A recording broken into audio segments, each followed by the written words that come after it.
Good morning!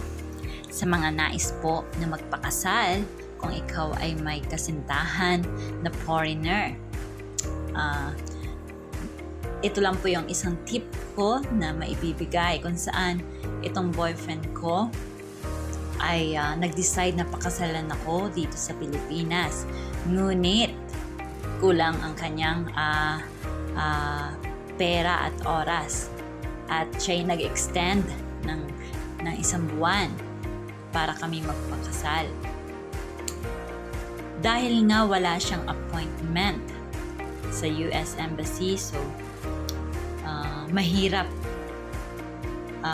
maipakasal kapag walang appointment certificate na makuha ka sa embassy, na kung saan ay yun ay importanteng papel para sa foreigner upang makapagpakasal dito sa Pilipinas. So yun na nga, pumunta kami ng City Hall upang kami ay mag-inquire kung ano yung mga dapat gawin. Pero hindi kami pinahirapan, ngunit dapat may sapat na pera.